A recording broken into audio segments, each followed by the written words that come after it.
Kelly is in Traverse City, Michigan. Hi, Kelly. Welcome to the Ramsey Show. Hi, Dave and Rachel. Pleasure talking to you both. You too. How can we help? My husband and I are disagreeing on what to do with his student loans. We currently owe $17,000. We have the cash right now to pay them off, but we're both registered nurses here in Northern Michigan, and the CEO of our hospital is implementing a retention plan, which is forgiveness for $12,000 of federal student loans. But because it's a retention plan, it is $200 a month for the next, 4 to 5 years. And I would like to just pay them off and be done with it and not have the debt hanging over our head. But my husband thinks that taking advantage of this free money is the smarter. It's not smarter. I just wanted to. Your husband's wrong. Okay. So what do you do in your marriage when your husband's wrong? Well, Kelly, I'm sorry. I feel for you. I do. And this is hard because let's come back to this. This is a good conversation. Okay. All right. Hold on, Kelly. We'll come back. Rachel wants to be reasonable. Hold on. We'll come right back. We're talking with Kelly in Traverse City, Michigan. Her hospital is offering a $12,000 forgiveness over 5 years. And they owe $17,000 on their student loans. They have the money to pay it off. She wants to pay it off. Her husband doesn't. What do I do? Was her question.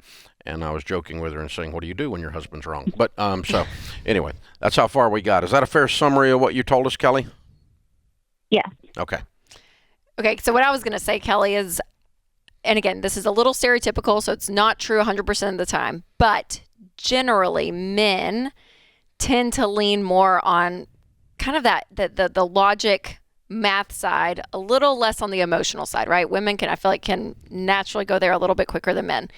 So when it comes to debt and even student loans, there's this idea that, if I can just do the math, it's going to play out, right? So he's looking at the math, he's seeing the logic, and he's thinking, someone's going to pay this off. This is great. Where you're feeling on the other end, we have the money, and there's a level of probably less stress, a level of freedom that you're going to experience when this is paid off. Am I right or wrong? Is this correct? Right. Yeah. Yes. Yeah.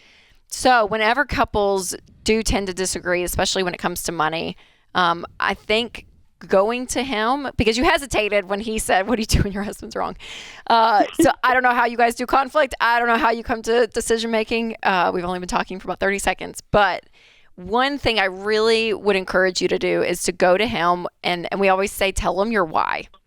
And that why may not make logical sense, because to him, he's thinking, I'm going to get free money and someone's going to pay this off and, X, Y, and Z. And to really unpack with him what you're seeing, what you're feeling, and why you want this paid off. And that could be because you don't want your destiny in someone else's hands. We talk about that a lot when it comes to student loans. A lot of people depend on whether it's DC or these programs that say, hey, if you work for us 10 years, we'll pay it off. Who knows what's going to happen, right? In all this time. And when you're passive and you let other people handle your future, you're letting go of really the will to go and say, I can change my life. So there could be an ownership issue that you struggle with. For you, maybe you are just stressed with just having debt, whether it was a car loan or a student loan, doesn't matter. You don't like having the debt. I don't know what it is for you, Kelly, but whatever that why is of I want this paid off because we have the money, go to him with that first and foremost versus blaming or being accusatory. Really, when you go with that why, I think is one of the best ways to start and open up the conversation. So that is really good counsel. Let me give you let me tell you why he's wrong, and maybe that'll help too. Okay? Okay. If you told me they were going to pay you $12,000 as a retention bonus in 12 months, I'd go with him on it. But you're not. You're getting $200 a month. It's not spit. A month. Right. It's not spit. That's $2,400 a year. Right. And this is dragging out forever. Forever. And this is golden handcuffs in a highly volatile, COVID-laced vaccination world that you live in the middle of, where healthcare workers are on the front line, and you don't want to be handcuffed to anything. You want to keep your freedom because you may have to make some different choices. And this Right. is golden And handcuffs. Yeah. Right now, the interest is 0%. So Interest isn't I relevant. get that side of it. Right. But once it goes back, that's not even $200 isn't even covering the interest. So it's Well, just that's a wash. good I'd point rather too. just be But it done. is relevant in that case, mathematically. But here's the thing: it's dragging out too long. The free money is not worth the trade-off for the length Right. of time. If it was a short period of time, I would throw the flag and I would argue with you that he was right. Okay. Right. But it's too long. It's drug out. The borrower is slave to the lender. And Rachel's right. There's a sense of release. There's a sense of employment freedom, of medical freedom. Your medical freedoms aren't trapped. You get to choose what happens in these if you don't handcuff yourself to one particular situation. And the trade-off is not worth it here because it's just too long. And and all of this to say, 5 years from today, 10 years from today, which of these two decisions puts you guys in the best position? Paying off today. Paying off today. Yeah. And the reason it puts you in the best position is it frees you up to work wherever you freaking choose to work that is best for you. And you're not looking over your shoulder going, oh, but they got that student loan forgiveness thing, and you're not handcuffed to it. And so it's golden handcuffs is what it is. And that's why they're doing it, by the way. It's retention. And it's why they're dragging it out. It's to keep you in a volatile environment for healthcare workers. You guys are, that world has been going through medical hell. Now it's starting to go through legal and vaccination hell.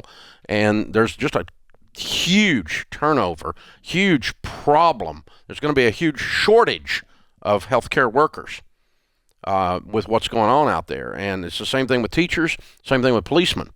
And when the teachers, the healthcare workers, and the policemen in our culture are all being mistreated at the same time, we, as a culture, we've got some issues coming that aren't going to be pretty. Yeah. And you're going to be caught right in the middle of that.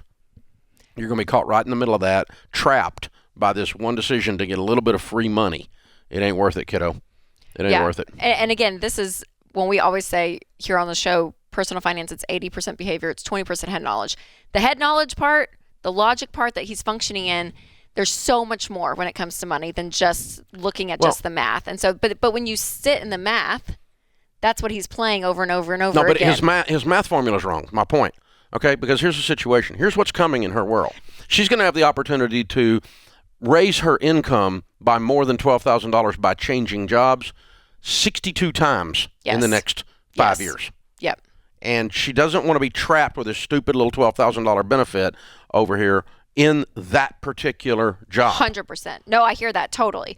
But again, he has to be able to get above that and look at all the options on the table. Yeah. Yes, partly math, but he also went down the rabbit hole and got stuck down there with a little short-term, a little limited vision on the math. That's my point. Yeah. And he's super nerding and missed some of the variables. Yes.